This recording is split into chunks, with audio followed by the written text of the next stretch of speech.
Baik, acara akan kita mulai. Bismillahirrahmanirrahim. Assalamualaikum warahmatullahi wabarakatuh. Alhamdulillahirabbil alamin. Alhamdulillahilladzi arsala rasulahu bil huda wa dinil haqq liyudhhirahu 'ala ad-dini kullihi wa kafaa billahi shahida. Asyhadu an la ilaha illallah wahdahu la syarika lah wa asyhadu anna Muhammadan 'abduhu wa rasuluhu la nabiyya ba'dah. Allahumma shalli ala sayyidina Muhammad wa ala ali sayyidina Muhammad. Rabbi shrah li sadri wa yassir li amri wa hlul 'uqdatam min lisani yafqahu qawli. Alhamdulillahirabbil alamin. Puji syukur marilah kita panjatkan kehadirat Allah Subhanahu wa taala yang masih memberikan kita kesehatan, masih memberikan kita usia, masih memberikan kita kesempatan nikmat iman dan Islam, sehingga meskipun kita hanya berkumpul melalui virtual ini, semoga Allah tetap menautkan hati kita satu sama lain sebagai bentuk atau ikhtiar kita untuk saling menjaga tali silaturahim ini.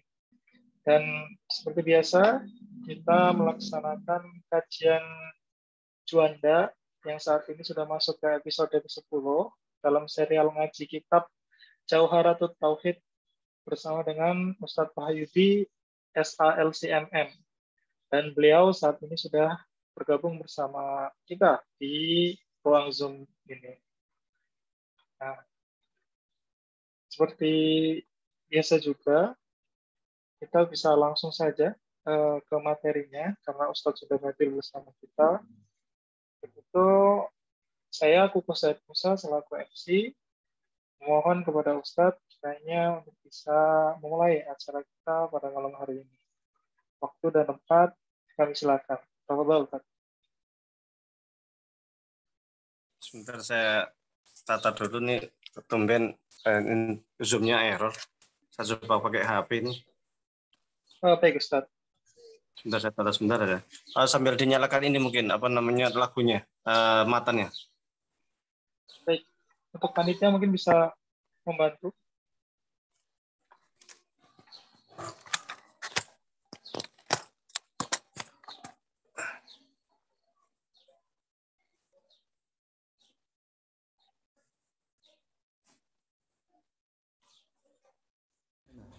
Alhamdulillahi ala salatihi thumma salamullahi ma'a salatihi ala nabiyyin ja'a bit-tauhidi wa qad khalat bi nu'ani tauhidi fa arshada al-khalqa li dinil haqqi bi sayfihi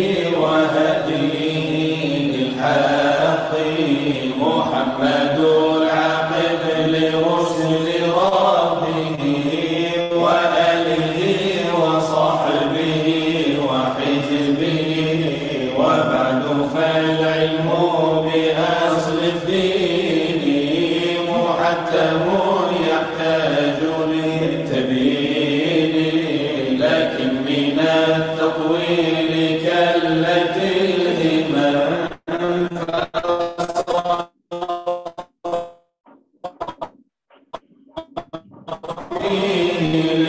الاختصار منتزه وهذه أرجوزة لقبتها جوهرة التوحيد قد هذبتها والله أرجو في القبول نافعا بها مريدا في الثواب طامعا فكل من كلف شرعا وجب عليه أن يعرف ما قد وجب لله والجائز والممتنع ومثل ذا لرسله فاستمعا إذ كل من قلد في التوحيد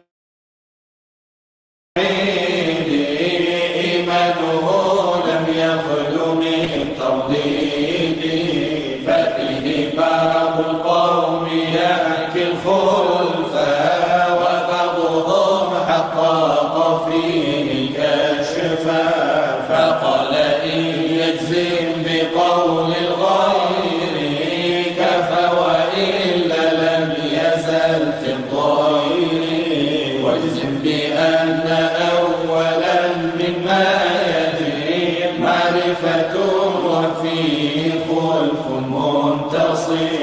فانظر إلى نفسك ثم انتقلي للعالم العلوي ثم السفلي تجد به صنعا بديع الحكم لكن به قام دليل العدم وكل ما جزى عليه العدم عليه قطعا يستحيل القدم وفسر الإيمان بالتصديق والنطق فيه الخلف بالتحقيق فقيل شرط كالعمل وقيل بل شطر والإسلام اشرحن بالعمل مثال هذا الحج والصلاة كذا الصيام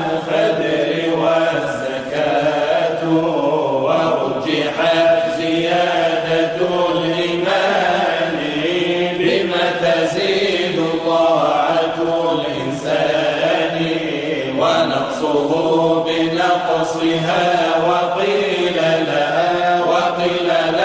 خلف كذا قد نقل فواجب له الوجود والقدم كذا بقاء لا يشاب بالعدم وأنه لما ينال العدم مخالف برهان هذا القدم قيامه بالنفس وحدانية منزها أوصافه سنية عن ضدنا وشبه شريك مطلقا ووالد كذا الولد والأصدقاء وقدرة إرادة وغايرات أمرا وعلما والرضا كما ثبت وعلمه ولا يقال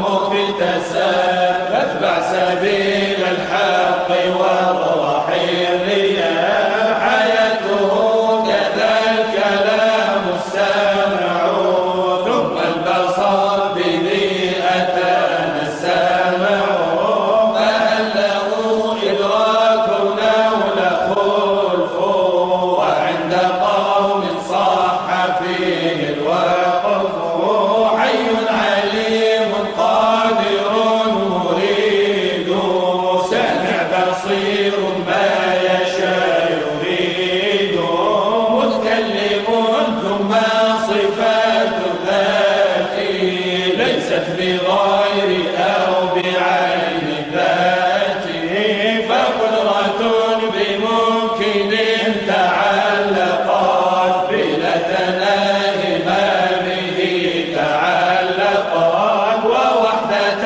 أوجب لها ومثل ذي إرادة والعلم لكن عمدي وعما أيضا واجبا والممتنع ومثل ذا كلامه فلنتبع وكل موجود أمر للسمع به كذا البصر إدراكه إن قيل به وغير علم هذه كما ثبت ثم الحياة ما بشيء تعلقت وعندنا أسماؤه العظيمة كذا صفات ذاته قديمة واختير أن اسماه توقيفية كذا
Ustadz Wahyudi, apakah sudah siap? Ustadz?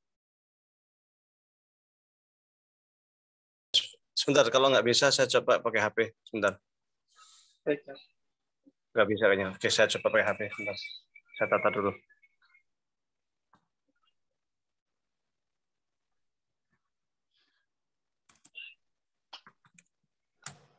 Sambil kita menunggu Ustadz siap, mungkin dari panitia ada yang ingin disampaikan? Ada pengumuman?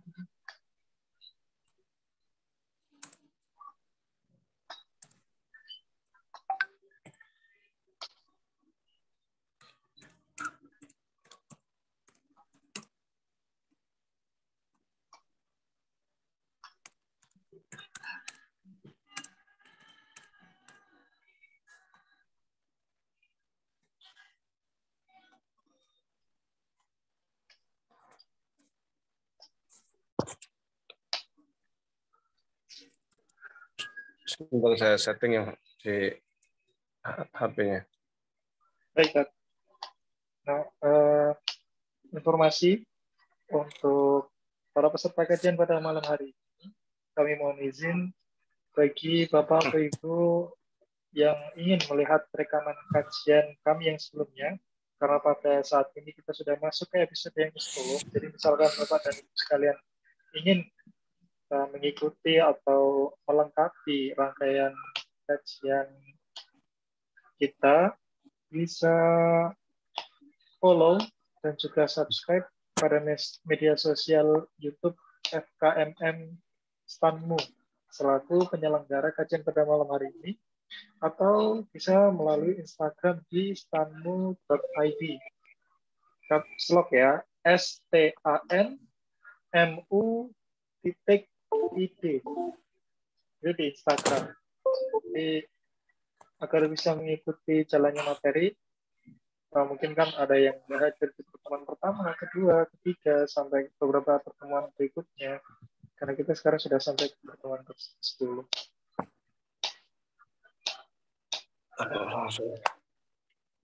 Bagaimana, Ustaz? Apakah atau ada yang perlu dibantu ini dari panitia?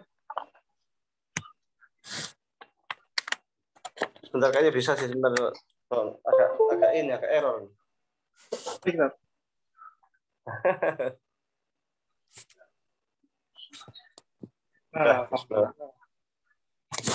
baik.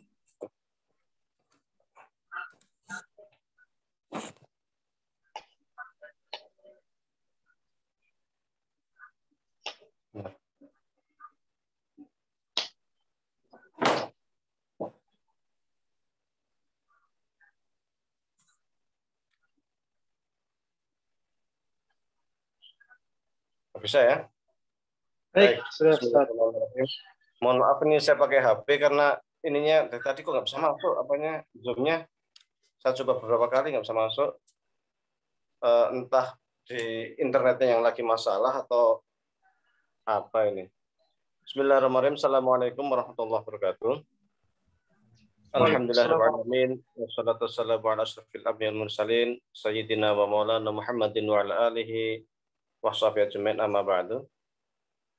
Jamaah sekalian yang saya hormati, puji syukur kepada Allah Subhanahu wa taala. Pada kesempatan kali ini kita masih bisa ngaji bareng bermuajah, mudah-mudahan mendapatkan berkah dari Allah Subhanahu wa taala. Salawat beserta salam semoga tetap tercurahkan kepada junjungan kita Nabi Agung Muhammad sallallahu alaihi wasallam.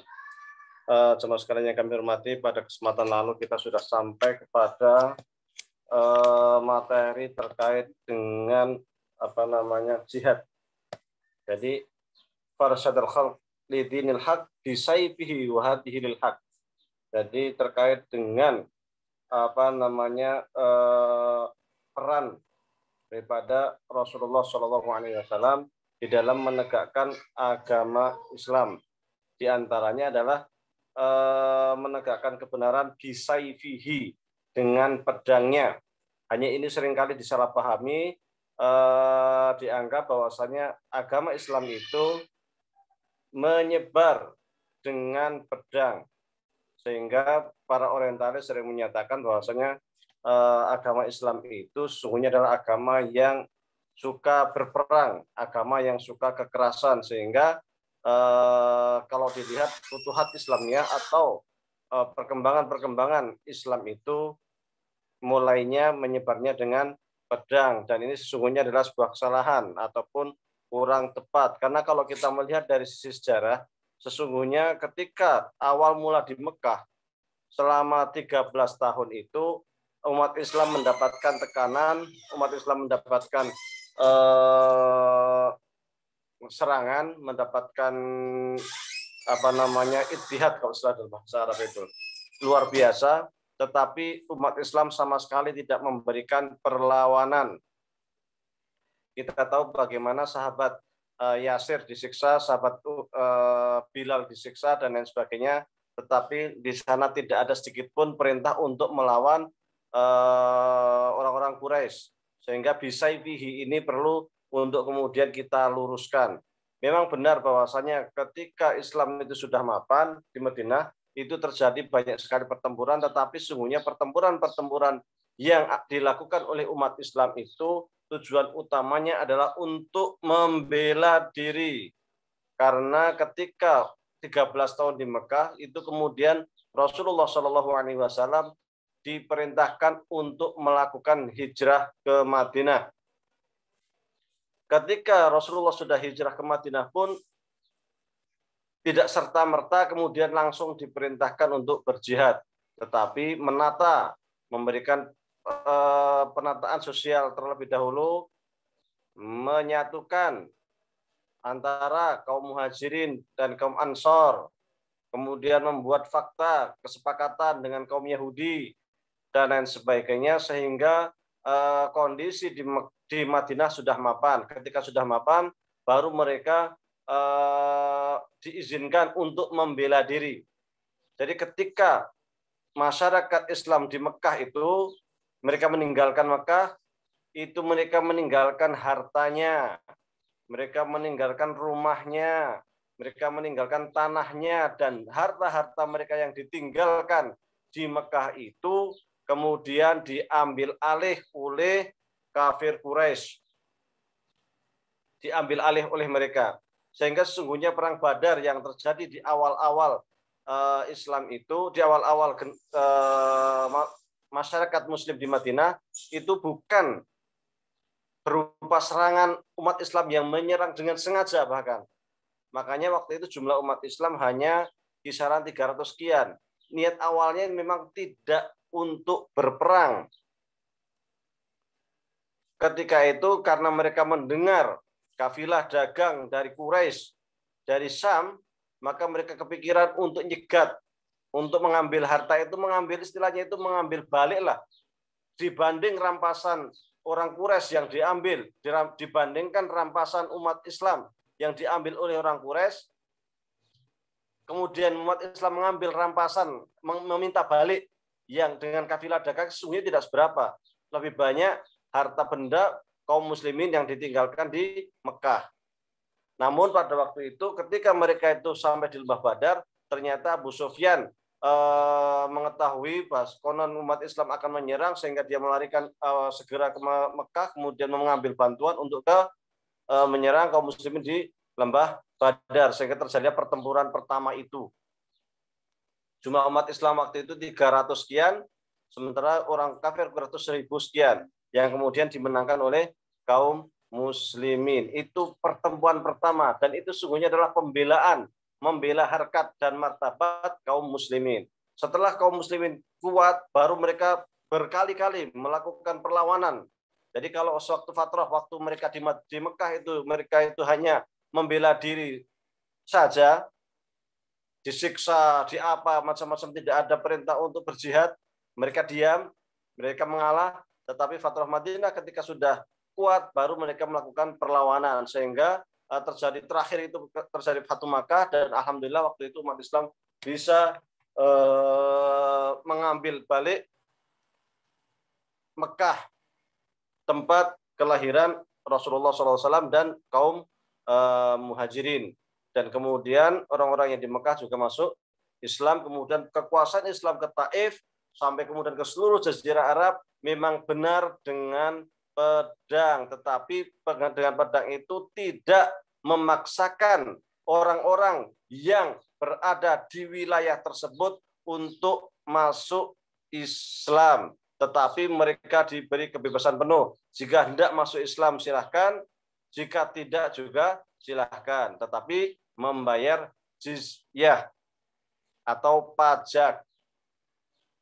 Kemudian wilayah mereka di bawah kendali umat Islam. Di dalam sejarah Islam itu pernah umat Islam itu minoritas, tetapi menguasai suatu wilayah dan tidak memaksakan rakyat tersebut untuk masuk Islam. Seperti halnya Mongol di India.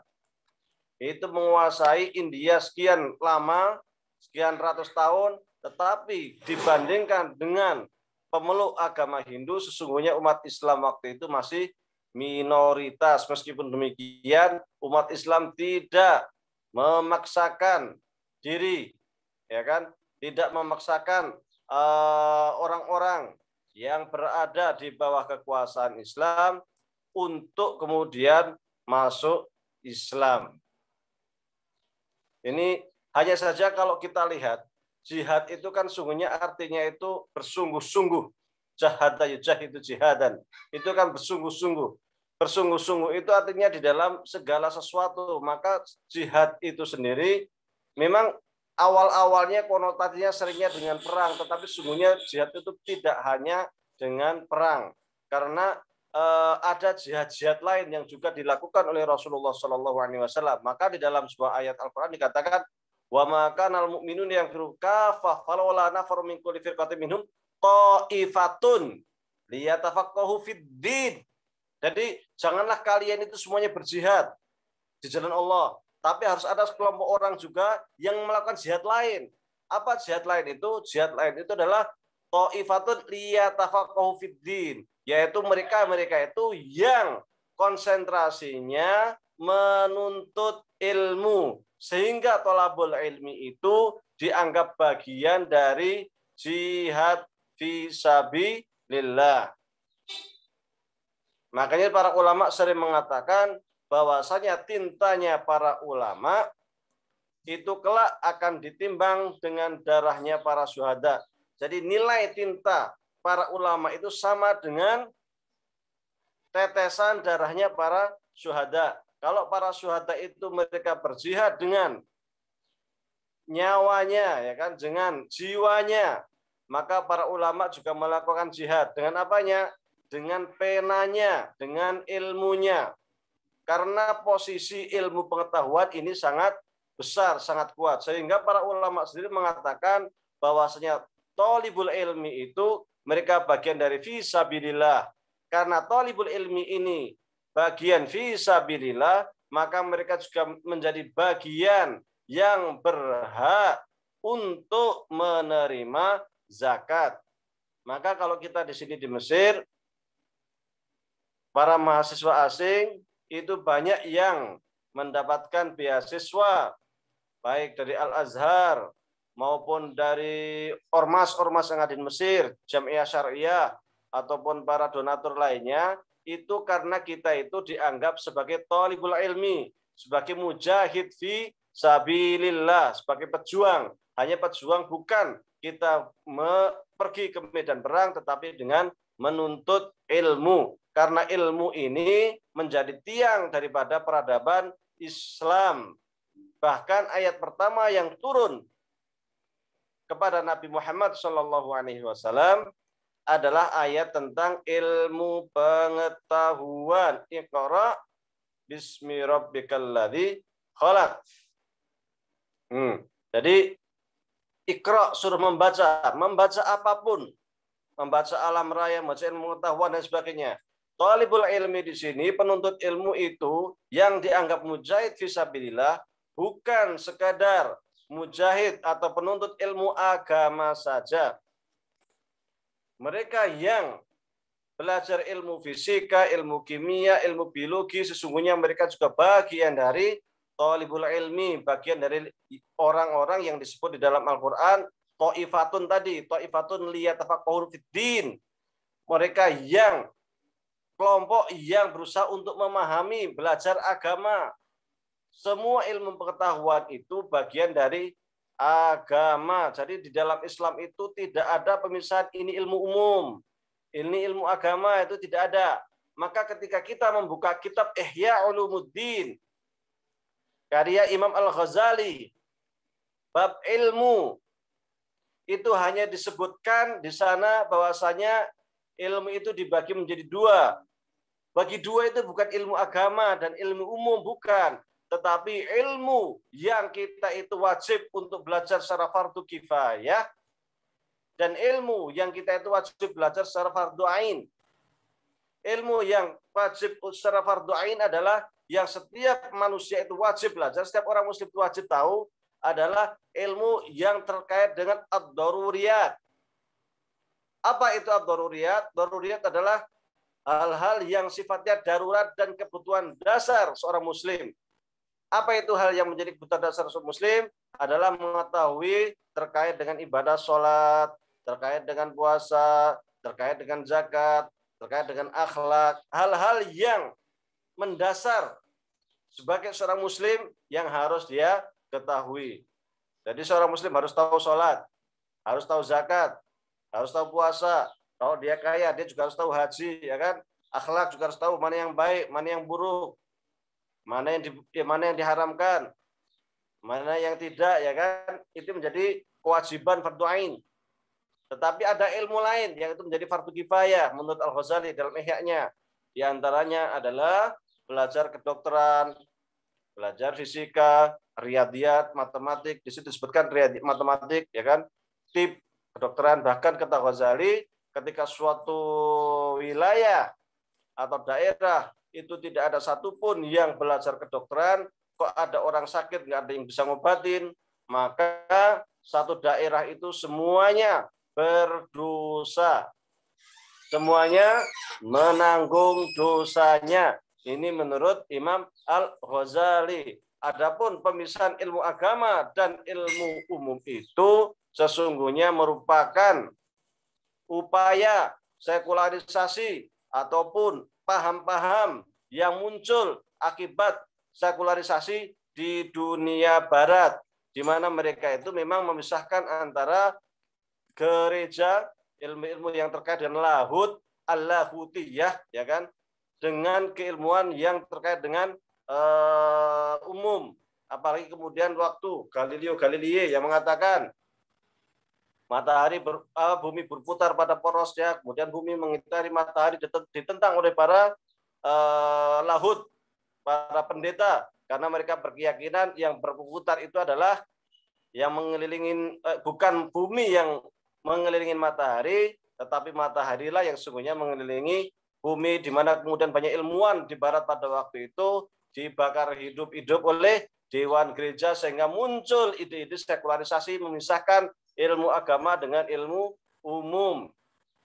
Dan ternyata ide itu atau paham itu menyebar ke seluruh dunia, termasuk ke dunia Islam, sehingga kita menjadi latah, menjadi terbiasa dengan istilah ilmu agama dan ilmu umum. Padahal sesungguhnya di dalam Islam tidak pernah memisahkan antara ilmu agama dengan ilmu umum. Adanya adalah ilmu yang terkait dengan ilmu yang fardu kifayah ataupun ilmu yang itu merupakan fardu ain. Tetapi yang namanya ilmu, dua-duanya adalah fardu. Ilmu dua-duanya adalah sebuah kewajiban, karena ilmu itulah yang di sini di dalamnya dikatakan sebagai upaya ataupun sebagai pondasi kita membangun peradaban. Kalau dalam kitab Jawharatul Tauhid ini dikatakan bisayfihi wa hadihi, dengan pedangnya itu untuk memberikan petunjuk lil haqqi, ke dalam kebenaran. Jadi sebagaimana pedang jihad secara fisik itu untuk memberikan petunjuk kebenaran, mana yang hak, mana yang batil, demikian juga jihad dengan kolam ini, dengan ilmu ini juga merupakan upaya untuk menunjukkan mana yang hak dan mana yang batil. Ketika sekarang paham-paham sekularisasi yang diusung oleh orang-orang orientalis kemudian juga diadopsi oleh para pemikir Muslim yang sekuler, mereka yang berusaha meyakinkan umat Islam bahwa agama itu hanya di masjid, sementara di luar itu kita bebas. Nah, maka peran ulama untuk meluruskan ini, berjihad dengan kolamnya. Sering juga kita mendapatkan di media sosial juga seliweran berita yang terkadang memojokkan Islam, yang kadang mendiskreditkan Islam, yang kadang menghina Islam dan sebagainya. Maka sekali lagi para ulama itu melakukan jihad dengan tintanya itu sendiri. Ketika paham-paham yang isme-isme yang tidak jelas dari barat itu memasuki umat Islam, memasuki dunia Islam, maka tugas para ulama itu juga untuk mengkanter balik pemikiran-pemikiran barat modern tersebut. Semisal dengan yang sekarang sedang berkembang, kajian teks dengan metodologi hermeneutika, yang itu sungguhnya merupakan upaya untuk dekonstruksi teks, untuk menafsirkan teks tanpa ada standar yang pasti, sehingga semua teks dianggap mati, Al-Quran itu dianggap sama dengan sastra biasa, dan pembaca itu dianggap mempunyai otoritas mutlak untuk menafsirkan teks, menentukan kebenaran teks, sehingga muncul di sana kebenaran relatif. Siapapun yang menafsirkan teks dianggap dia itu mempunyai sisi-sisi kebenaran. Bahkan kemudian banyak ide-ide untuk mendekonstruksi ulang tafsir-tafsir Al-Quran, karena dianggap semua tafsir Al-Quran itu merupakan produk daripada sosiokultural yang berkembang di masanya, tanpa membedakan mana ayat-ayat qat'iyat, mana ayat-ayat dhaniyat, tanpa membedakan mana ayat-ayat yang itu boleh ditafsir ulang dan mana ayat-ayat yang tidak diperkenankan ditafsir ulang, sehingga semuanya menjadi mutakhayyirat. Padahal di dalam usul fikih itu ada namanya itu ats-tsawabit yang tidak boleh berubah, ada yang namanya al-mutakhayyirat, yaitu hal-hal yang boleh berubah. Disinilah peran ulama untuk melakukan jihad melawan mereka yang berusaha untuk dekonstruksi ayat-ayat Al-Quran.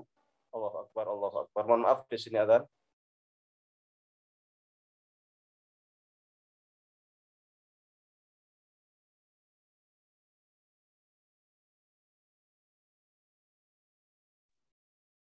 Baik, sambil menunggu jeda, mungkin Bapak Ibu hadirin sekalian, setelah mendengar dari sedikit materi, misalkan ada yang ingin ditanyakan, maka bisa dipersiapkan terlebih dahulu.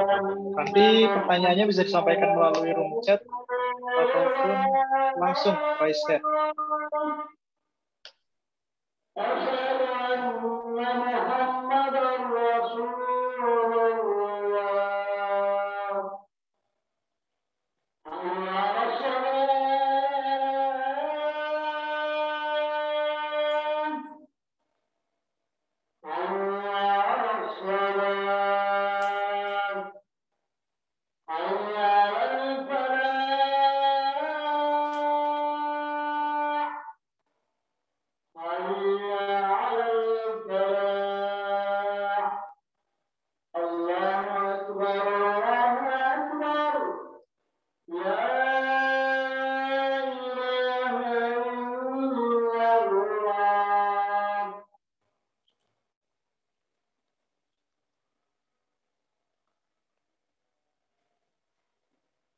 Baik, saya lanjutkan. Bisayfihi wahadilil haq, dengan pedangnya untuk menunjukkan, memberikan petunjuk terkait dengan kebenaran. Saya sampaikan tadi bahwa saya bisayfihi untuk jihad tadi itu bukan hanya terkait jihad dengan fisik, dengan pedang, tetapi juga jihad dengan ilmu. Di dalam sebuah hadis juga ada riwayat aqrabun nas min darajatin nubuwah ahlul ilmi wal jihad. Jadi orang yang paling dekat dengan derajat kenabian itu adalah ahlul ilmi wal jihad, ya kan? Jadi disamakan, distandarkan, titiknya itu setara antara ahlul ilmi wal jihad. Oleh karenanya para penuntut ilmu itu sesungguhnya adalah para mujahid Fisabilillah. Baik, kemudian di bait selanjutnya Muhammadul Aqib lirrusli. Ini akan kita lanjut pada pertemuan mendatang. Kita lanjutkan pada sesi dialog. Kurang dan lebih mohon maaf. Wabillahi taufiq. Assalamualaikum warahmatullahi wabarakatuh. Waalaikumsalam warahmatullahi wabarakatuh. Jazakallah khair Ustaz untuk materinya tadi. Jadi kami silakan kepada Bapak Ibu sekalian yang ingin menyampaikan pertanyaannya. Mungkin ada yang ingin bertanya secara langsung terlebih dahulu, bisa menggunakan fitur raise hand, bisa dipencet dulu, kemudian langsung berkomunikasi dengan Ustadz. Sebelum kita membacakan pertanyaan melalui room chat. Teman-teman, yang ingin bertanya langsung?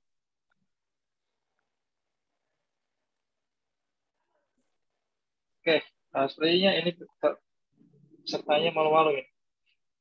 Baik, kalau begitu saya mohon izin untuk membacakan pertanyaan yang disampaikan melalui room chat Zoom kita ini. Pertanyaan pertama dari Satyagraha Andar. Assalamualaikum Pak Kiai. Tadi panjenengan menyebut bahwa penuntut ilmu sama dengan jihad fi sabilillah. Apakah dengan demikian penuntut ilmu juga termasuk penerima zakat dalam kategori fi sabilillah? Sebenarnya pertanyaan ini tadi sudah terjawab ya dari materi Ustadz, tapi mungkin mungkin Ustadz ada ingin menambahkan dari pertanyaan. Ya, baik. Saya sudah sampaikan tadi, karena penuntut ilmu itu dianggap mujahid fisabilillah, maka ia juga menjadi salah satu dari 8 asnaf yang berhak menerima zakat. Pengalaman kita di sini di Mesir, mahasiswa asing, mahasiswa Indonesia.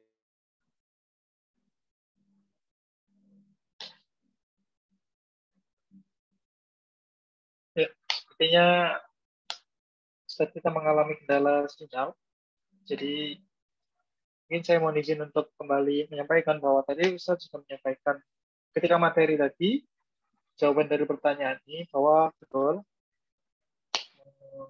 di Mesir ya, lebih tepatnya di mana Ustadz saat ini sedang berada, itu para penuntut ilmu juga termasuk dalam penerima zakat. Cuma tadi insya Allah nanti kita menunggu penjelasan lebih lengkap lagi dari Ustadz. Jadi silakan, nih sambil menunggu Ustadz siap kembali, mungkin lagi ada kendala teknis sinyal ya, karena kita terpaut jarak yang lumayan jauh. Tapi alhamdulillah ini hikmah yang bisa kita petik ya.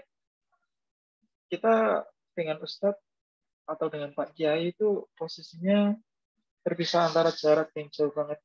Cuma alhamdulillah Allah masih berikan kita kesempatan. Kalau di Indonesia berarti malam ya, malam hari ini bisa menerima materi dari Ustadz. Dan subhanallah, Masya Allah sekali ya. Kita nggak perlu sampai jauh-jauh ke Mesir sana untuk bisa bertemu bersilaturahim dengan beliau. Cuma tetap saja, meskipun kemudahan-kemudahan itu bisa kita rasakan, kita juga harus memberikan yang terbaik juga. Terbaik apa? Ketika kita melaksanakan kajian ini, kita menuntut ilmu di sini berada dalam taman-taman surganya Allah ini, juga baiknya kita menjaga adab kita. Agar apa? Agar ilmu yang Ustaz berikan kepada kita tetap berkah. Ini HP-nya tadi kepanasan, langsung mati sendiri. Oh, Masya Allah. Ya, tidak masalah. Ya, saya lanjutkan. Jadi teman-teman kita di sini di Al-Azhar itu banyak yang mendapatkan beasiswa dari Universitas Al-Azhar maupun dari Jamiah Syariah ataupun ormas lainnya, karena mereka itu dianggap bagian dari mujahid sabilillah. Bahkan pemerintah Mesir secara umum, termasuk rakyat Mesir ya, kalau kita kalkulasikan itu mereka memberikan beasiswa sebanyak kisaran 23 miliar per tahun kepada mahasiswa Indonesia. Jadi kita sangat berhutang budi sekali ke Mesir itu. Mesir itu negara pertama yang mengakui kemerdekaan Indonesia dan memberikan beasiswa sebanyak 22 atau 23 miliar per tahun kepada masyarakat atau kepada para mahasiswa Indonesia, karena kita dianggap bagian dari mujahid fisabilillah. Jadi memang benar statusnya itu sama menurut ahlul ilmi, bahwasanya thalabul ilmi itu sebagai mujahid fisabilillah. Maka saya sangat mendukung sebenarnya ketika Lazismu itu memberikan beasiswa kepada thalabul ilmi.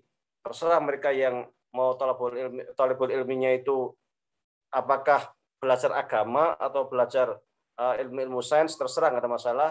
Dan ketika mereka itu mendapat dukungan dengan pendanaan beasiswa, itu sesungguhnya tidak menyalahi aturan.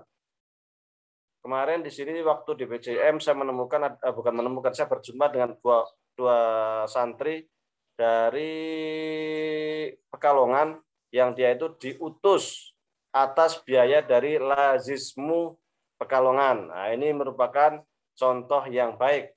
Apalagi sekarang ini Muhammadiyah kekurangan ulama. Kalau kita mencari siapa sih ahli tafsir Muhammadiyah, siapa sih ahli usul fikih Muhammadiyah, siapa sih ahli hadis Muhammadiyah, kita sekarang kerepotan. Maka di sini sesungguhnya sangat dibutuhkan dukungan.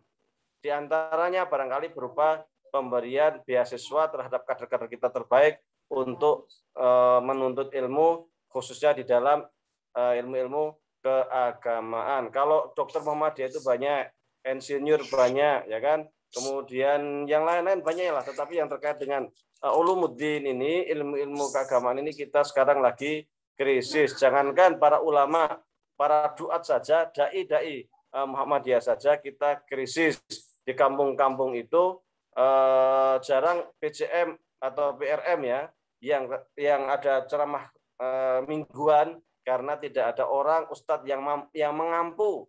Padahal idealnya minimal itu ada ustadz yang ya bisa mengampu jamaah lah, yang mereka itu kerjanya memang istilahnya itu memberikan pengajaran sehingga jamaah kita tidak lari ke tempat lain. Saya kadang ketika mendengar ada keluhan bahwasanya Masjid Muhammadiyah kemudian diambil oleh kelompok lain dan lain sebagainya, atau jamaah Muhammadiyah pindah ke kelompok lain, tidak serta-merta bahwa itu kesalahan daripada mereka, tidak serta-merta bahwa mereka merebut Masjid Muhammadiyah, tetapi karena yang memakmurkan masjidnya itu yang mereka gitu. Sementara kita krisis ulama, mereka itu kalau pengajian meyakinkan membawa kitab setumpuk, ya kan, sehingga jamaah itu yakin, percaya. Sementara kita kalau pengajian di Muhammadiyah temanya tentang politik.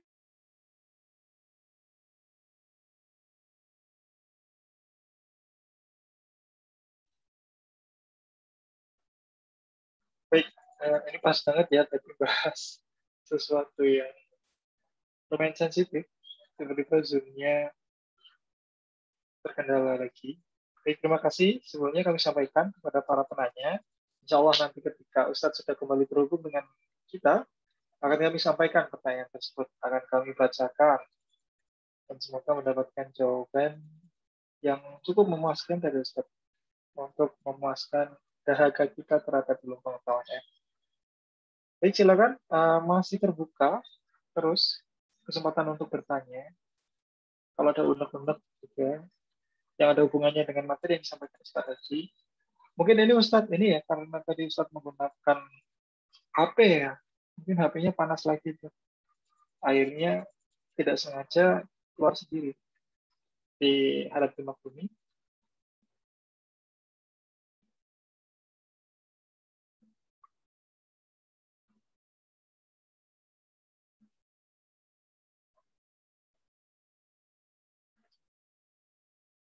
Oh, ada yang ini, ada yang komentar juga nih. Oh, dari 532, guys. Nama ID-nya keren juga ya. Mantap, saya termasuk kagum Muhammadiyah bahas kitab ini. Karena biasanya jarang menggunakan kitab Asy'ariyah. Alhamdulillah, semoga ke depan kajian-kajian semacam ini bisa tumbuh ya di lingkungan kita. Amin. Masya Allah, Ustaz sudah kembali bergabung. Nah ini saya HP-nya kalau udah panas mati sendiri nih. Oh iya, Tat. Komputernya, laptopnya nggak bisa. Saya coba beberapa kali. Internetnya padahal jalan, tapi kok nggak bisa. Heran saya. Atau mungkin ini, Tat, harus login dulu, sign in dulu. Tadi juga saya ketika mau bergabung ke Zoom ini juga diminta untuk ini masuk ke akun dulu gitu. Mungkin itu, Tat. Kayaknya ke depan mungkin akunnya perlu kita ganti mungkin biar biar lebih mudah kita open-kan gitu. Ini jamaah juga ada beberapa yang mau masuk nggak bisa juga. WA Oh iya, saya Tat. katanya harus masuk. Oh iya, Tat. Baik. Linknya aja mungkin nanti bisa diganti. Ya, insya Allah. Terima kasih, Tat, untuk masukannya. Nanti akan jadi perbaikan untuk kami, para pendengar. Baik, Tafadhol, Tat. Untuk melanjutkan, mungkin tadi jawabannya masih belum selesai, Tat. Ada yang ingin ditambahkan terkait ini, beasiswa yang diberikan kepada para penuntut ilmu, khususnya di tempat Ustaz saat ini bermukim. Kalau beasiswa yang di sini ini sekedar informasi aja barangkali ya. Oh, bisa kan? Kalau untuk ke Al-Azhar itu bisa melalui biasanya Kemenak itu akan mengumumkan tentang beasiswa di Al-Azhar. Nah, nanti bisa ikut di sana ujian. Itu ada biasanya tahun sebelumnya itu kalau nggak salah ada berapa 7.000-an pendaftar. Cuman dari 7 pendaftar itu yang diterima kalau nggak salah yang nilainya itu 80%. 80% baru bisa diterima. Kalau sudah masuk baru nanti yang 20 orang dari awal, 20 orang, nah itu baru yang akan mendapatkan beasiswa karena yang melalui Kemenak itu hanya 20 orang saja. Kemudian ada lagi sesungguhnya beasiswa lain itu dari kedutaan besar Mesir di Jakarta. Itu kalau nggak salah mereka juga memberi beasiswa sebanyak 20 orang kalau nggak salah. Nah, selebihnya itu ada beasiswa yang dijatah. Beasiswa jatah itu yang mendapatkan adalah Gontor. Kalau nggak salah mereka dapat per tahun itu kisaran 100 atau 120 siswa santri Gontor itu dapat. Nah, kalau Muhammadiyah sendiri memang baik belum ada dan mungkin di beberapa yang saya sampaikan tadi mungkin kayak di beberapa daerah Lazismum mengutus orang tapi masih sangat sedikit. Yang saya temukan baru 2 orang tadi dari daerah mana tadi saya sampaikan itu hanya 2 itu aja. Selebihnya mereka rata-rata ke sini melalui ada sih yang dapat beasiswa tetapi kebanyakan biaya sendiri. Baru sampai sini mereka mencari beasiswa di sini, mencari orang tua asuh di sini. Dan alhamdulillah memang santri kita makin lama makin meningkat di sini di Mesir ini. Kalau dulu hanya mu'alimin mu'alimat, sekarang sudah banyak sekali. Tahun ini insya Allah ada kisaran 45 santri dari pesantren-pesantren Muhammadiyah yang akan melanjutkan studi di Universitas Al-Azhar. Nah, nanti kalau ada kerepotan, kesusahan dari para santri-santri yang ingin ke sini, bisa nanti menghubungi kami di BCIM Mesir. Kami akan tunjukkan caranya bagaimana. Kemudian biasanya kita juga akan melakukan training kepada para santri yang mereka ingin ke sini. Tahun lalu kalau nggak salah dilaksanakan di MBS Prambanan supaya mereka bisa diterima karena memang jumlah pendaftar itu sangat banyak, kisaran ada 7.000-an santri dari seluruh Indonesia dan harus ikut ujian di Kemenak dan yang diterima hanya yang memenuhi nilai 80% saja, selebihnya tidak bisa. Nah, makanya bahasa Arabnya harus bagus, hafalan Qur'annya juga harus baik. Oleh karenanya mereka perlu mendapatkan bimbingan, training seperti itu. Intinya nanti kalau ada santri-santri yang ingin ke Al-Azhar, BCIM Kairo siap membantu, insya Allah. Silakan barangkali jika ada pertanyaan lain. Baik, terima kasih banyak Ustaz. Semakin banyak nih informasinya dan juga tadi mungkin bisa disampaikan kepada bagus sekali sih informasinya bisa untuk kita yang masih muda mungkin termotivasi untuk bisa mendapatkannya atau untuk adik-adiknya atau untuk anak-anaknya karena ini saya lihat banyak juga nih Bapak Ibu yang hadir pada malam hari ini. Mungkin keponakannya atau keluarganya yang lain bisa diinformasikan. Iya, satu lagi mungkin. Di Ya, Ustaz. Al-Azhar itu kuliahnya gratis. Dari Masya SD Allah. sampai ya gratis. Ada sih S2, S3 itu sungguhnya bayar, tetapi sudah ditalangi oleh donatur, oleh muhsinin istilahnya itu. Ada orang baik nggak tahu siapa namanya, mereka nggak mau nyebut nama, mereka membiayai para mahasiswa yang S2, S3 di Al-Azhar. Nah, itu intinya di Al-Azhar itu gratis. Kita hanya butuh untuk biaya hidup sehari-hari. Biaya hidup itu kisaran 1 juta, 1,5 juta per bulan itu untuk bayar kos, untuk makan. Jadi kalau dengan hidup di Jakarta kayaknya lebih mahal di Jakarta. Ya, sehingga sesungguhnya belajar di Al-Azhar itu mahalnya di tiket pesawat. Mahalnya di tiket pesawat. Kalau sudah sampai sini ya insya Allah per bulannya dengan 1,5 juta lah maksimal, itu anak sudah bisa survive. Sudah bisa beli buku diktat, sudah bisa kuliah, transportasi, sudah bisa makan, sudah bisa bayar kos bulanan. Nah, jadi hidup di Mesir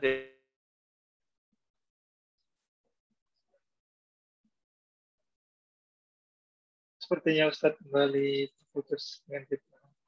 Jadi mungkin benar ya itu tadi HP-nya panas ya. Hanya keluar sendiri. Tapi insya Allah ke depan kami selaku panitia akan melakukan evaluasi agar pelaksanaan kajian bisa lebih lancar lagi. Dan insya Allah kajian Juanda ini akan dilaksanakan setiap pekan di malam Ahad. Jadi kami silakan kepada Bapak Ibu sekalian yang hadir pada malam hari ini bisa kembali bergabung dalam kajian seri berikutnya. Masih membahas kitab yang sama. Ini sudah masuk beberapa pertanyaan lagi. Tinggal menunggu Ustadz kembali bergabung bersama kita di sini. Menarik sekali tadi. Saya pun juga baru tahu kalau ternyata biaya hidup di Mesir itu lebih murah ya dibandingkan di Jakarta gitu. Karena memang beberapa bulan yang lalu, 1 tahun yang lalu juga saya sempat tinggal di Tangerang Selatan. Memang benar biaya hidupnya lebih mahal dibandingkan yang cerita Ustadz tadi.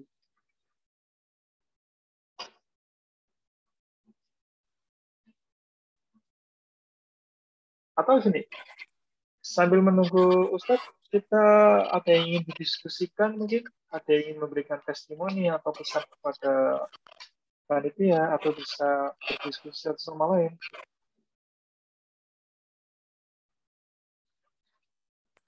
Jackson izin masuk, Mas. Boleh, silakan Bapak Imam Arifin, Tawabel. Iya. Ada yang ingin disampaikan? Assalamualaikum warahmatullahi wabarakatuh. Waalaikumsalam warahmatullahi wabarakatuh. Betul sekali tadi yang disampaikan oleh Ustadz Wahyudi itu bahwa banyak di kalangan kita di Muhammadiyah khususnya banyak keilmuan yang tidak banyak yang diminati oleh generasi muda Muhammadiyah. Kalau kita berbicara tentang Muhammadiyah secara khusus gitu.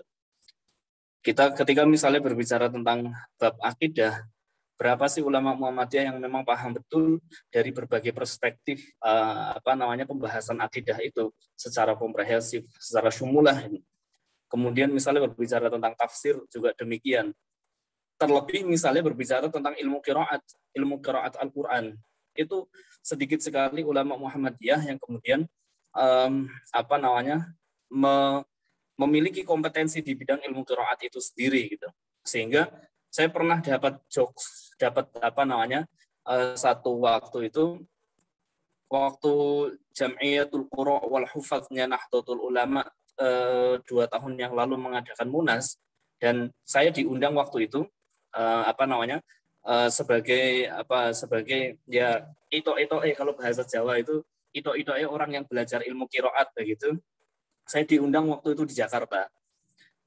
Kemudian ada jokes menarik begini. Kalau berbicara tentang Quran itu mesti berbicara tentang NU. Karena di Muhammadiyah sedikit yang memang fokus pembelajarannya di Quran, terlebih di ilmu qiraat itu. Sehingga menjadi satu kritik tersendiri untuk kita, termasuk di Muhammadiyah secara khusus itu, bagaimana kemudian memunculkan itu. Nah, sekarang begini, kadang ketika masuk ke Al-Azhar atau masuk ke Universitas Islam Madinah pun misalnya, banyak sekali di antara santri-santri kita yang masuk ke sana itu ambil jurusannya fakultas syariah, ambil jurusannya ilmu syariat, misalnya ilmu fikih atau yang lain sebagainya. Jarang sekali yang kemudian mereka mengambil ke ilmu hadis atau kemudian ke fakultas ilmu Quran, nanti penjurusannya ke ilmu qiraat atau tafsir dan lain sebagainya. Minim sekali, karena memang ketika berbicara tentang ilmu qiraat, ilmu tafsir, itu banyak sekali yang harus dipahami. Bahasa Arabnya harus harus memang memiliki pemahaman yang tinggi, kemudian hafalan Quran juga tadi harus memiliki hafalan yang mutqin, ya. Lalu kemudian ditambah dengan banyak hal lagi, hafalan matan dan lain sebagainya, itu menjadi problem tersendiri. Dan harapannya sebenarnya majelis ini Juanda bisa menjadi satu pemicu untuk generasi-generasi muda kita, terkhusus misalnya ketika berbicara tentang generasi muda Muhammadiyah, agar kemudian betul-betul berusaha untuk belajar tentang ilmu-ilmu yang sifatnya tadi fardu ain, juga fardu kifayah. Ya, fardu kifayahnya bukan hanya sekedar ilmu umum kalau berbicara tentang tadi itu ya, tapi juga berkaitan dengan ilmu-ilmu Quran, ilmu tafsir dan lain sebagainya. Bisa jadi itu menjadi fardu ain untuk kita semua. Mungkin sekedar rasan-rasan, karena Ustadz Wahyudi juga saya dengan beliau sering collab, karena beliau punya kolaborasi, maksudnya kan beliau punya pesantren di Temanggung, Al-Muflihun, dan saya diminta untuk membantu beliau, bantu begitu terkait dengan untuk program tahfidz dan ilmu qiraatnya, sehingga kemudian kita sering diskusi tentang hal itu, bagaimana agar Muhammadiyah generasi mudanya banyak yang fokus mempelajari pada penekanan ilmu Quran, terutama ilmu qiraat itu. Dan mudah-mudahan majelis ini bisa menjadi salah satu wasilah pembelajaran itu, sekaligus menjadi pemicu semangat untuk yang lain bisa belajar ke situ. Saya kira itu saja, mudah-mudahan ya sharing-sharing sedikit, kita ngobrol-ngobrol asik. Syukran jazakumullah ya ahsanil jaza. Assalamualaikum. Tambahan sedikit ya. Waalaikumsalam warahmatullahi. Sesungguhnya kita juga punya kader yang di qiraat, yang belajar di Al-Azhar, karena memang kalau belajar qiraat di Al-Azhar ini cukup berat. Di ma'hadnya, di pesantrennya itu sendiri 8 tahun. 8 tahun itu 4 tahun untuk belajar tajwidnya, 4 tahun baru belajar qiraatnya, itu yang di ma'had. Ma'had itu pesantrennya. Baru setelah itu kuliah, ada penjurusan lagi, namanya kuliatul qiraat. Itu di provinsi lain sungguhnya di Mesir, tapi itu masih bagian dari Universitas Al-Azhar. Pernah kita punya santri di situ, namanya Thayyib Arifin. Dia tinggal di Jogja dan sekarang ngajar di pesantren apa, saya agak lupa deh. Saya kalau ke Jogja selalu ketemu sama beliau, karena dulu waktu di sini kita suka masak bersama, masak bareng. Nah, terkait ilmu qiraat ini memang di Muhammadiyah saya sendiri secara jujur mengakui sangat jarang. Cuman sekarang sudah banyak sekali ilmu tahfidz, pondok tahfidz sudah sangat banyak. Tinggal kemudian nanti Ustadz Arifin dan yang lain yang mungkin pakar qiraat yang bisa qiraat untuk kemudian memberikan pelatihan atau apa terkait kajian qiraatnya. Itu di Muhammadiyah memang masih sangat jarang. Kalau di NU banyak. Di antara yang sangat terkenal itu di Kudus ya kan, dengan pondok yang punya Kiai Arwani. Bahkan Kiai Arwani itu menulis buku 4 jilid berbahasa Arab tentang qiraat. Buku yang sangat bagus. Nah, memang dari sisi kitab juga kalau saya lihat memang orang-orang saudara kita dari NU memang luar biasa di dalam penulisan kitab berbahasa Arab. Kiai Arwani itu menulis buku qiraat berbahasa Arab 4 jilid, dan saya lihat itu sangat bagus sekali. Kalau di Muhammadiyah kayaknya belum ada yang konsen ke sana, sehingga ketika kita membentuk majelis qiraat pun Ustadz Arifin mungkin akan kerepotan. Bahkan beliau harus gabung di grupnya orang NU karena di grup orang Muhammadiyahnya nggak laku, ya kan? Di grup Muhammadiyah nggak laku karena memang tidak ada orangnya atau apanya, wallahu alam. Di saya sendiri di grup usul fikih yang saya buat, Al-Muflihun Usul Fikih, banyak juga orang-orang NU kebanyakan yang ikut, karena orang Muhammadiyah yang konsen di ilmu usul fikih juga ternyata tidak banyak juga gitu. Apalagi di bidang ilmu kalam. Ilmu kalam itu seakan-akan kita bicara dengan diri sendiri, karena di Muhammadiyah ilmu kalam itu ilmu yang sangat aneh. jarang di Muhammadiyah itu orang memperdalam ilmu kalam. Bahkan di pondok-pondok pesantren Muhammadiyah itu yang diajarkan ya tauhidnya bukan tauhid yang menurut kami sesuai dengan paham HPT, tetapi ya itulah realitanya. Perlu memang kita support, kita dorong terus. Mudah-mudahan ke depan keprihatinan kita itu ya bisa teratasi pelan-pelan. Wallahu a'lam.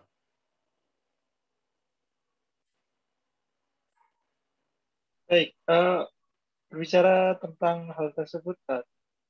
Jadi ada nih kaitannya dengan pertanyaan dari peserta kita yang selanjutnya.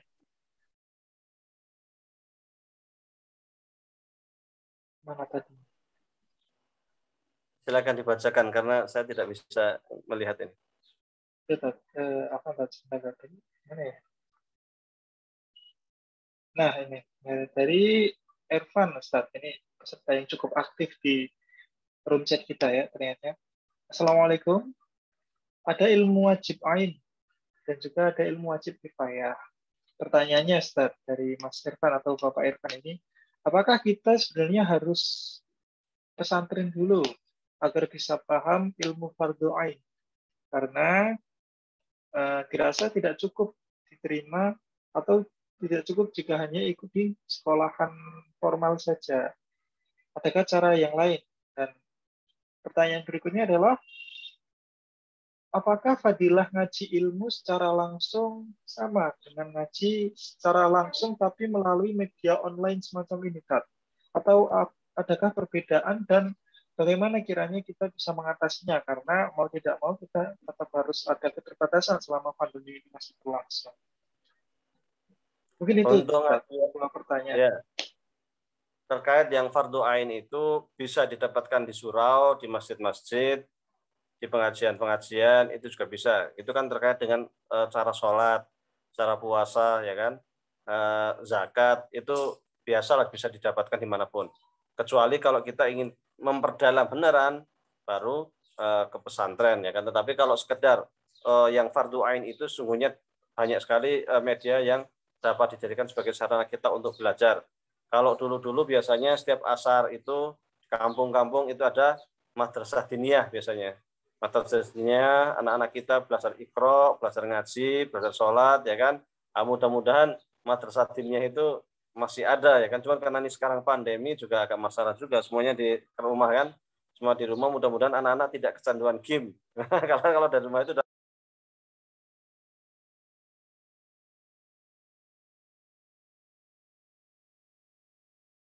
Afwan, sepertinya tidak sengaja tombol mute-nya terpencet. Mungkin panitia bisa membantu untuk unmute speaker dari mikrofon dari Ustaz.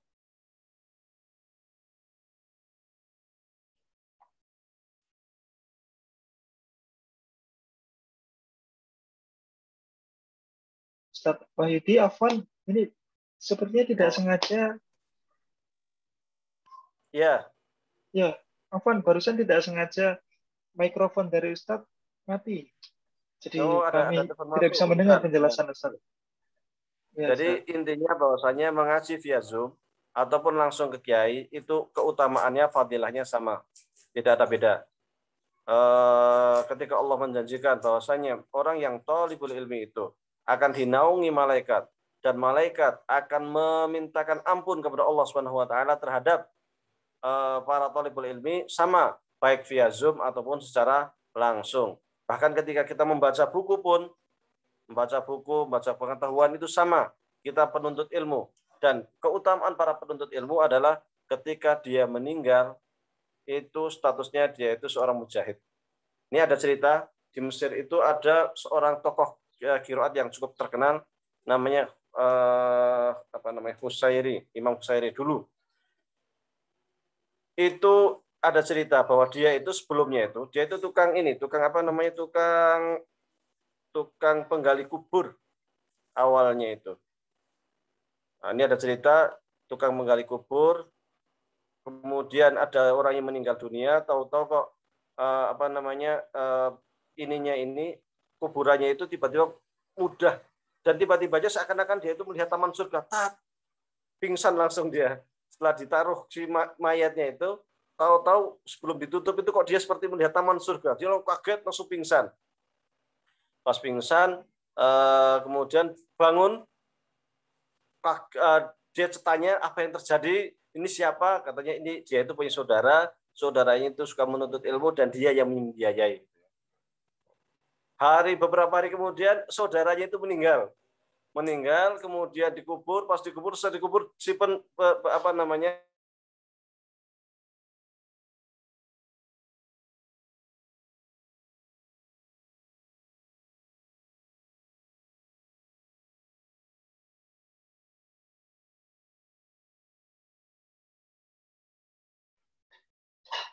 Oh, sayang sekali ya, padahal ceritanya sedang di puncaknya ini. Saya kembali Ustaz mengalami kendala sinyal. Mari kita doakan semoga sinyal di sana segera membaik ya. Dan juga perlengkapan dari Ustaz bisa mendukung. Mas Ahmad Rizky, mungkin ada ini ya, tadi pengaturan yang disetting hingga ada beberapa peserta yang nggak bisa hadir itu kenapa ya? Itu mungkin harus login ke email dulu, Mas Kuku. Iya benar-benar. Karena tadi pun saya juga gitu tuh. Ketika mau masuk ke ruangan ini harus login dulu ya. Iya benar. Sebenarnya sebelumnya kita juga pingin open sih Mas, cuman karena nanti takutnya ada yang menyalahgunakan link itu, nanti ada orang-orang yang tidak diinginkan masuk, makanya kita harus login menggunakan email itu. Seperti itu Mas. Ya. Mungkin ke depan bakal bisa jadi masukan juga sih. Insya Allah. Ya, Ustaz Wahyu itu sudah kembali ke tengah-tengah kita. Aduh, mohon maaf ini.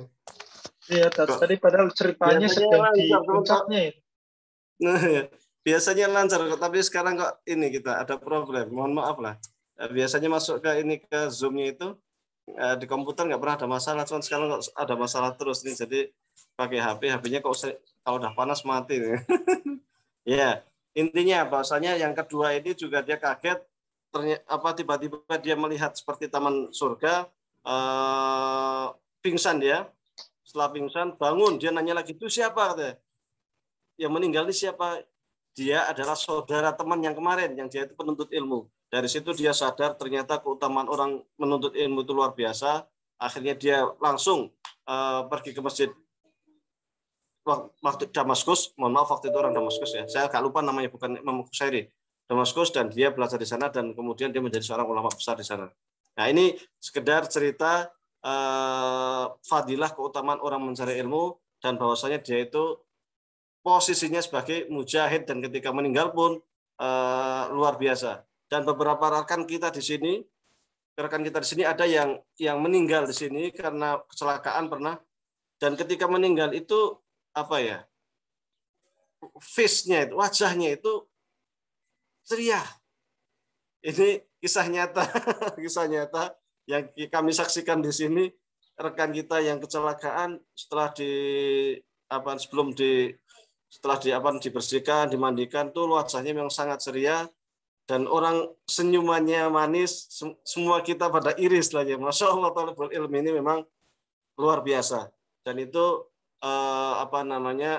bukan hanya ilmu agama ya, tetapi semua ilmu. Maka kita dalam hati kita selalu kita tanamkan untuk cinta ilmu, dan mudah-mudahan kita itu meninggal dalam kondisi kita itu talabul ilmi. Karena kalau kita meninggal dalam kondisi talabul ilmi, kita lagi megang buku, kita lagi membaca, bukan hanya membaca status Facebook ya, tapi kita lagi baca buku, lagi baca Quran, itu sangat indah gitu. Jadi kita akan dianggap sebagai golongan para penuntut ilmu dan para mujahid fi sabilillah. Islam itu luar biasa, sangat cinta ilmu. Tapi kok sayangnya di dunia Islam itu banyak yang bodoh. Jadi kalau dilihat dari persentase, banyak negara Islam yang sampai 50%, 60% masyarakatnya itu buta huruf. Bukan buta huruf nggak bisa komputer, tapi buta huruf nggak bisa baca tulis. Ini kan aneh gitu. Agama yang begitu menjunjung tinggi penuntut ilmu, yang memberikan keistimewaan penuntut ilmu, tapi kok masyarakatnya yang bodoh gitu. Kan aneh. Waktu perang Badar itu, saking cintanya ilmu, Rasulullah SAW itu memberikan tawaran kepada tawaran Badar ini. ini kita apain? Maka salah satu usulannya adalah mereka yang bisa baca tulis, suruh ngajarin 10 orang Madinah untuk belajar baca tulis. Setelah 10 orang Madinah itu bisa baca tulis, maka dia boleh bebas. Jadi salah satu syarat agar mereka itu dikembalikan ke Mekah bebas itu adalah mengajari orang-orang Madinah untuk bisa baca tulis. Itu saking mulianya ilmu pengetahuan. Ini luar biasa. Maka para sahabat pun berlomba-lomba untuk cari ilmu. Maka tidak heran dalam jangka tidak lebih dari 100 tahun. Itu dunia Islam yang awalnya di Mekah 13 tahun di Mekah itu dimusuhin, yang sengsara, tidak nyampe 100 tahun. Romawi, Yunani itu sudah walahan, ya kan? Jelas Yunani mana? Persia, mohon maaf. Persia jelas sudah menjadi kekuasaan umat Islam. Romawi itu wilayahnya sudah sempit sekali. Tinggal Eropa Barat, ya kan? Tinggal Eropa. Sampai zaman Sultan Fatih, Romawi pun kalah. Sehingga dua negara adikuasa yang sangat besar pada waktu itu kalah dengan kekuatan Islam. Dan umat Islam mampu menciptakan banyak ilmu pengetahuan. Bahkan kalau Anda baca sejarah Mamalik Mesir, ternyata yang menciptakan pistol itu dari Mamalik Mesir. Ya, bukan Barat. Kalau Anda baca tentang sejarah meriam itu ternyata yang digunakan meriam pertama itu ya zaman Sultan Al-Fatih kan, yang besar sekali itu. Yang didorong pakai berapa orang itu, luar biasa. Itu umat Islam itu. Jadi bahkan di sejarah kedirgantaraan yang buat pertama kali teori penerbangan dan sebagainya itu di Andalus. Saya lupa ilmuannya, saya lupa nama ilmuannya itu, yang dia sendiri mencoba untuk terbang dari gedung tinggi tapi akhirnya dia ada yang kelupaan karena tidak membuat ekor pesawatnya sehingga jatuh dan dia terluka dan akhirnya meninggal, ya kan. Jadi luar biasa itu kalau kita membaca keilmuan Islam klasik itu luar biasa. Imam Razi dia juga seorang ulama besar, Ibnu Rus namanya kan. Dia dokter, dia juga seorang yang juga seorang filsuf, dia juga seorang fakih, dia seorang usuli, luar biasa. Jadi ensiklopedis gitu. Demikian Ibnu Sina, dia seorang dokter, dia seorang astronom, dia macam-macam lah. Jadi sangat dikuasai. Kita kalau membaca ilmu kalam klasik itu kan kita temukan di sana bagaimana ulama kita itu mengeksplor ilmu pengetahuan sangat luar biasa. Dari fisika, dari macam-macam, sangat detail sekali di zamannya, dan itu sudah maju sekali gitu.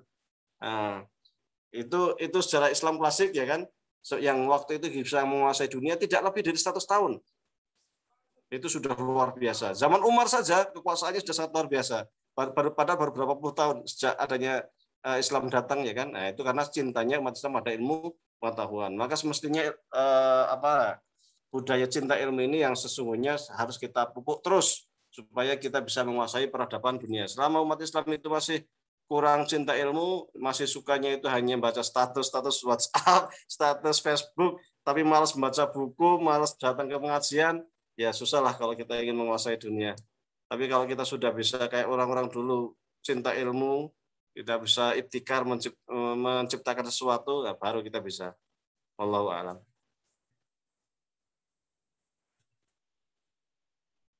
Baik, terima kasih Ustaz. Jazakallah khairan katsiran untuk jawabannya. Kita masih ada waktu sekitar 10 menit ya Ustaz ya. Jadi satu pertanyaan terakhir nih ya Ustaz ya. Sebelum kita tutup nanti dengan pembacaan doa dari Ustaz Wahyudi. Sebelumnya saya juga mohon maaf karena belum semua pertanyaan ini bisa diberikan kesempatan untuk mendapat jawaban. Tapi kami coba rangkaikan pertanyaan-pertanyaan yang ada hubungannya dengan penjelasan-penjelasan Ustaz sebelumnya. Jadi ada nih yang menarik nih Ustaz nih dari Muhammadiyah Jawa Barat. Bismillah, Afwan Ustaz izin bertanya. Saya pernah mendengar dari seorang Ustaz bahwa asal makna jihad itu adalah perang. Jadi sebelum dipahami dalam pemaknaan yang lain, perlu dipahami dulu bahwa asal kata jihad itu memang peruntukannya adalah untuk perang. Apakah pernyataan tersebut bermasalah? Atau seperti apa ya, Ustaz? Mohon pencerahannya, Pak. Syukran jazakallahu khair. Ya, pada mulanya memang seperti itu. Tetapi kan kemudian diterangkan di dalam Al-Quran bahwasanya jihad itu tidak hanya perang, tetapi juga ta'ifatun yatafaqahu fid-din, ya kan? Jelas di situ. Jadi ada kelompok yang diperintahkan oleh Allah untuk bukan hanya berperang, tetapi kelompok lain juga menuntut ilmu. Ayat ini selanjutnya setelahnya itu menegasikan ya, atau mengoreksi mereka yang hanya berpendapat bahwasanya jihad itu hanya perang saja. Karena jelas di dalam Al-Quran memerintahkan jangan hanya berperang, tapi juga sebagian harus menuntut ilmu. Hadis yang saya sampaikan tadi juga menyamakan antara mujahid dengan thalibul ilmi. Jadi dua-duanya itu setara, bukan hanya perang. Cuman yang sering kita pahami memang seakan-akan jihad itu hanya perang saja, padahal tidak. Thalabul ilmi juga bagian dari jihad, dan itu sesungguhnya sudah dipahami oleh ulama-ulama klasik kita. Maka para penuntut ilmu itu kalau berhak mendapatkan jatah zakat karena mereka sangat paham thalibul ilmi itu ya mujahid gitu. Maka disisihkanlah sebagian untuk zakat bagi para penuntut ilmu, dan itu bukan hanya sejak sekarang, itu sejak dari dulu. Zaman Abbasiyah itu para penuntut ilmu semuanya gratis. Di Universitas Nizamiyah semua penuntut ilmu gratis. Yang di antara dosennya kan Imam Al-Ghazali ya. Itu zaman dulu itu. Jadi zaman dulu itu penuntut ilmu itu bukan hanya gratis, tetapi semua penuntut ilmu juga diberikan fasilitas yang luar biasa, makan tiga kali sehari, kemudian bahkan sampai pakaian, sampai tempat makan, tempat tinggal. Itu sejak dulu itu memang sudah difasilitasi oleh khalifah. Nah, cuman zaman sekarang aja ya kan, yang sekarang pendidikan mahal, yang cari beasiswa juga sulit. Tapi kalau zaman khalifah dulu udah dipahami itu bahwa thalibul ilmi itu ya mujahid, maka mereka dapat bagian zakat, bahkan bukan hanya zakat, wakaf, sedekah, semacam-macam untuk para penuntut ilmu itu waktu zaman kekhalifahan Islam sangat luar biasa. Kalau kita di Mesir, di Timur Tengah, bukan hanya di Mesir barangkali ya, di Timur Tengah secara umum, beasiswa untuk para penuntut ilmu itu masih banyak kita temukan, bukan hanya dari pemerintah, tetapi dari para donatur. Itu masih sering kita temukan sangat banyak. Bahkan mahasiswa yang kemudian dia punya kesusahan finansial karena ke rumah sakit, karena kalau dia itu mahasiswa, kadang juga mendapatkan diskon sampai 50%. Karena siapa? Karena penuntut ilmu gitu. Kamu penuntut ilmu, kamu belajar di mana? Di Al-Azhar. Oh, yaudah, diskon 50% gitu. Karena dihormati sekali. Penuntut ilmu itu sangat dihormati.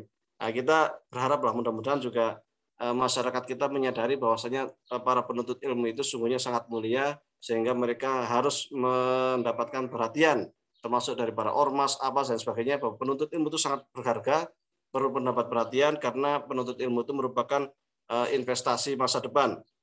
Kalau negara itu banyak orang pintar, insya Allah majulah. Tapi kalau negaranya itu mayoritas bodoh, meskipun kekayaan alamnya luar biasa, ya akhirnya dikorupsi kan, diakali kan, ya, diambil negara lain, kita nggak bisa ngapa-ngapain karena nggak bisa ngolah kan seperti itu, akhirnya dibodohin ya. Karena kita tidak mampu mengolah sumber daya alam sendiri. Nah, ini kan akibat karena kurangnya penuntut. Dan kemudian bukan hanya ini, tapi juga ada istilahnya penghormatan kepada penuntut ilmu, penghormatan kepada para ulama. Jadi ulama itu, para penuntut ilmu itu dihargai, dihormati, bukan disia-siakan. Nah, tentu juga mereka, para penuntut ilmu itu juga, kalau di dalam Islam klasik kan mereka menuntut ilmu itu baik fisika, kimia, macam-macam, itu ada pandangan bahwa saya itu menuntut ilmu itu karena Allah. Tidak ada sekularisasi pendidikan. Sehingga karena tidak ada sekularisasi pendidikan, ya orang menuntut ilmu itu ya semuanya untuk Allah, karena Allah begitu. Andai kata dia menjadi profesor, menjadi siapapun, tidak kemudian dia menjual jabatannya atau menjual ilmunya untuk mendapatkan jabatan, untuk korupsi, untuk apa? Tidak, karena dia merasa ini ilmu itu tanggung jawab. Ada rasa tanggung jawab keilmuan, sehingga tidak mudah untuk menjual ilmunya demi mendapatkan jabatan atau untuk korupsi dan lain sebagainya. Maka sangat jarang kita temukan di zaman Islam klasik itu para ilmuwan kok korupsi, para ilmuwan menjual ilmunya untuk mendapatkan jabatan kekuasaan, itu sangat jarang sekali kita temukan dalam sejarah Islam, karena mereka ada upaya menyadari saya itu belajar dulu karena Allah. Misalnya kan di Indonesia kan sekuler gitu. Dalam artian SMP, SMA itu belajar agama cuma berapa sih jam dalam seminggu? Habis itu cuman sedikit sekali kemudian pengetahuan alam, kemudian IPA, IPS dan sebagainya itu tidak ada nilai bahasanya saya itu belajar IPA itu karena Allah, tidak ada nilai bahasanya saya belajar ilmu sosial karena Allah, itu nggak ada sama sekali. Sehingga yang muncul tawuran pelajar, ya kan, setelahnya itu kejahatan di sekolahan, demonstrasi apa macam-macam yang kadang lepas kontrol gitu, karena mereka ketika belajar itu tidak ada nilai, jadi nilai keagamaannya itu hilang. Apalagi kemudian muncul teori-teori yang sesungguhnya bukan berasal dari dunia Islam. Misal manusia berasal dari kera, ya kan, teori Darwin. Ini kan bertentangan dengan tauhid kita. Misal apa namanya, alam raya itu sifatnya azal, dia itu tidak tercipta, dia muncul dengan sendirinya. Itu kan bertentangan dengan tauhid kita. Jadi di dalam belajar apa ilmu-ilmu umum itu, belajar apa namanya fisika, kimia, biologi dan sebagainya, itu tidak ada nilai-nilai ketuhanan sama sekali. Tidak ada bahwa saya belajar ini itu ingin menumbuhkan supaya kita semakin iman, semakin yakin tentang ketuhanan, tetapi lepas.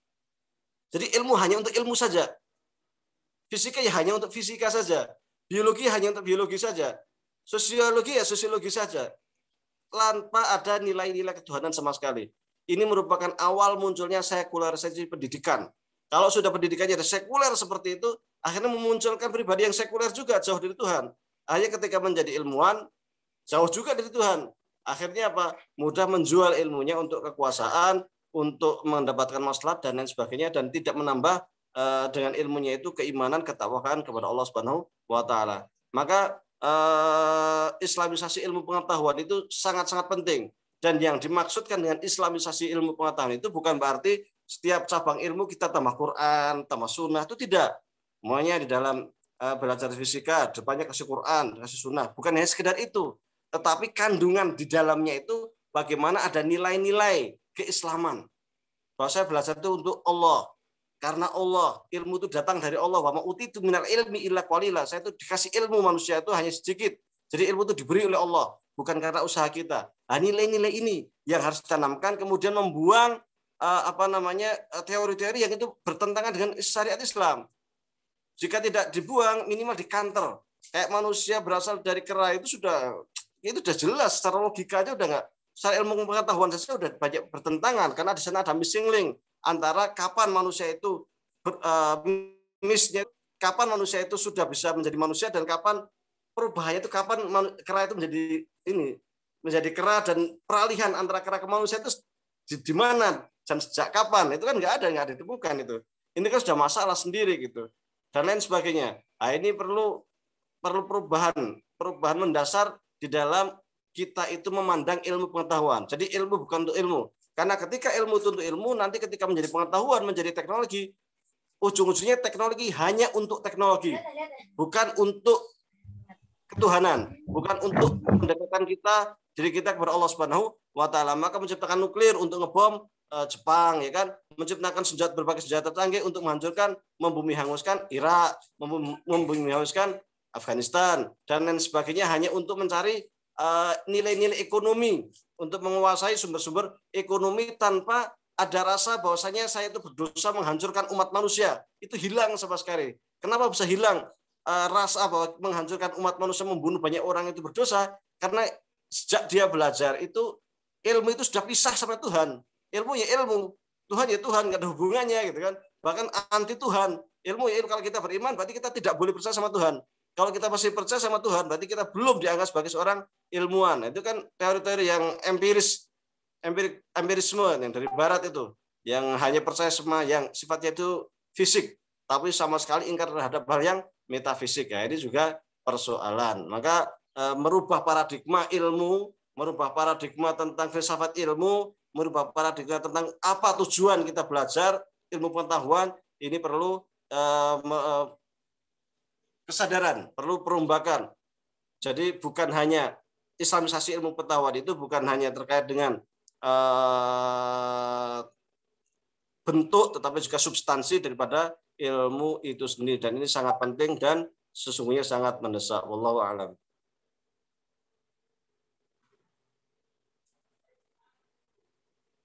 Masya Allah, Ustaz menjelaskan kepada kita dengan penuh semangat ya. Jadi insya Allah nih apa yang disampaikan bisa kita pahami dengan baik bahwa memang seharusnya apapun yang kita lakukan itu berlandaskan niat karena Allah Subhanahu wa taala, termasuk menuntut ilmu. Jadi tadi pertanyaannya sudah terjawab ya, bahwa sebenarnya jihad itu bukan hanya perang. Perlu kita pahami bahwa dalam konteks lain, jihad itu artinya bersungguh-sungguh, termasuk dalam menuntut ilmu sendiri itu. Baik, karena sudah memasuki waktu 21.31 waktu Indonesia Barat ya, kita sudah sampai ke batas acara. Sebelumnya sekali lagi kami sampaikan permohonan maaf yang sebesar-besarnya karena belum semua pertanyaan bisa kami akomodir.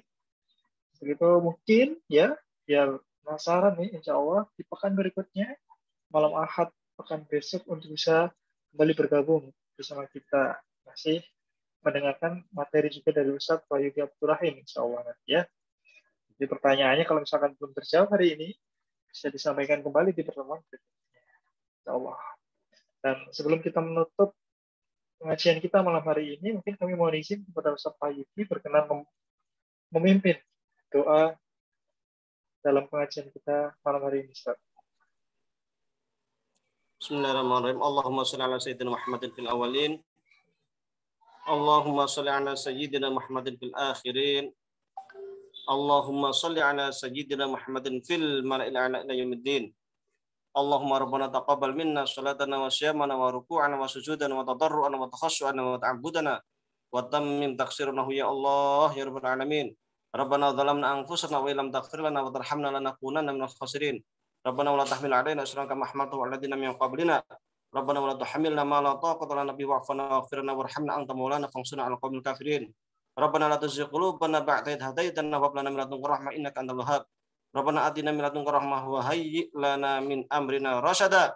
Allahumma inna nas'aluka ilman nafi'a wa amalan mutaqabbala wa rizqan halalan thayyiba.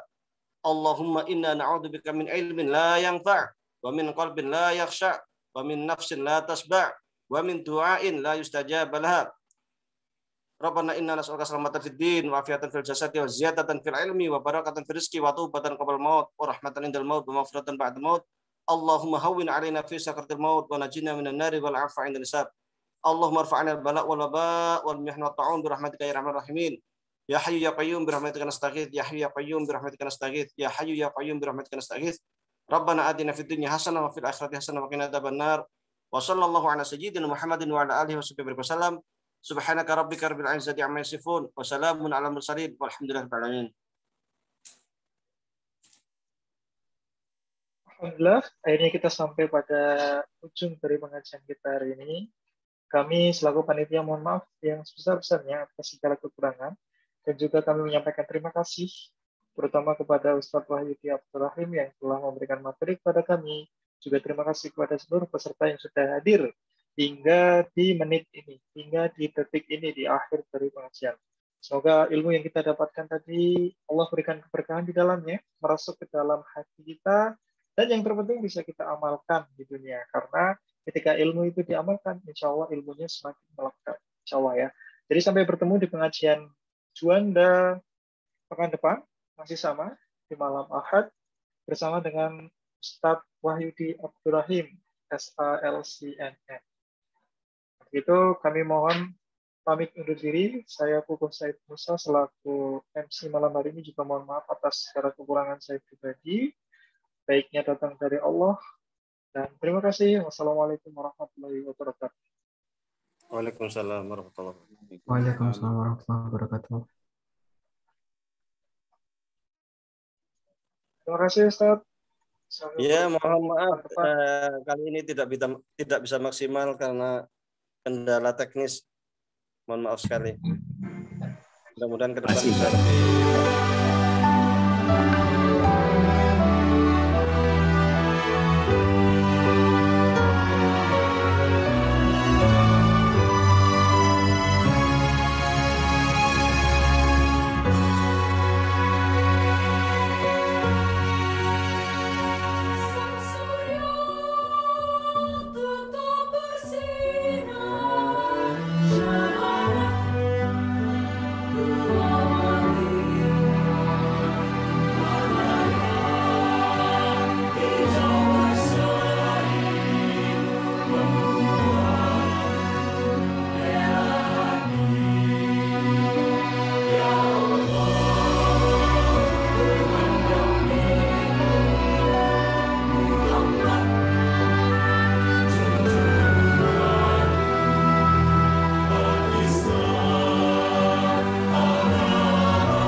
Izin undur diri ya. Assalamualaikum. Waalaikumsalam. Waalaikumsalam. Jazakallah Ustaz. Wa iyyakum jami'an.